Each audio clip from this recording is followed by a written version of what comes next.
Bjarki Ármann Oddsson. Bjarki, gleðilegt ári. Hvernig hefur það svona eftir jólin? Hefur þetta búið að vera langt frí? Þetta er búið að vera mjög langt og gott frí. Strákarnir bara mjög spenntir fyrir að byrja að spila aftur og sömuleiðis ég. Bjarki, Breiðablik á föstudaginn. Í liði Blika nú gamall vinnur okkar, hann Þorsteinn Gulluðsson, sem þú lékst nú með í efstu deild hérna, ef ég man rétt hjá Þór. Það er gott að hafa mann í liði, en hann er bölvalega erfiður sem andstæðingur. Já, Þorsteinn er þetta frábær leikmaður, gríðarlegur baráttuhundur, frákastar alveg hrikalega. Hann er svona kanaígildi í þessari deild. En það er þá okkar markmið að stoppa hann. Já, auðvitað, og við erum með alls konar lausnir til þess að dekka hann. Þú ert ekkert að tegja lopa, þið ætlið að greinlega vinna á það ekki? Jú, að sjálfsögðu, við förum í alla leiki til að vinna, það er alltaf þannig. Og heimavöllurinn okkar, við erum búin að vinna 3 leiki núna hérna og við ætlum að halda honum þannig, vera ósigraðar á heimavölli. Ekkert að breyta út af þeirri venju? Nei, alls ekki.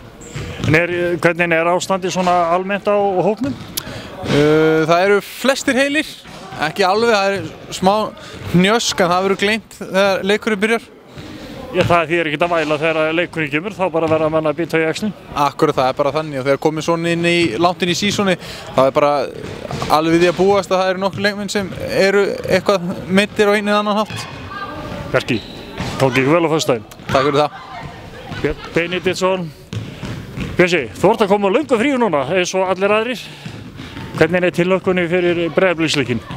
Herðu, hún er bara góð. Við erum bara tilbúnir, eins tilbúnir við getum orðið. Við erum búin að vera að æfa vel og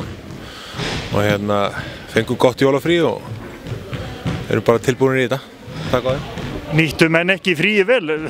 Fleira heldur en að bara belgja sjót svona yfir jólin eins og flestir Íslendingar gera. Var ekki líka að tekja á því? Jú, maður reyndi það náttúrulega líka en auðvitað var frí gott og maður reyndi nú að æfa aðeins með sko. Það er alltaf nauðsynlegt, halda sig aðeins við.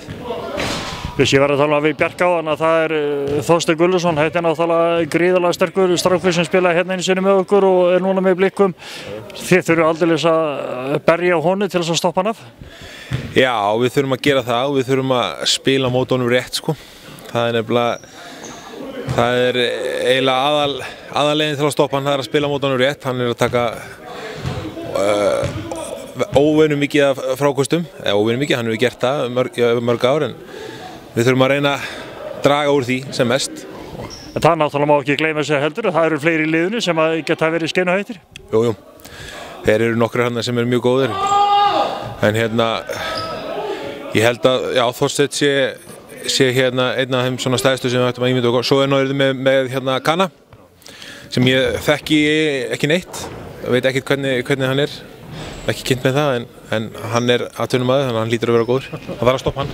En þið hafið trú á verkefninu? Við gerum það. Það er mjög málum hjá okkur núna. Við verðum að næstu 2 leikir eru mjög mikilvægir. Við þurfum helst að taka annað þeirra, ef ekki 2. Það er þið góð úrslit.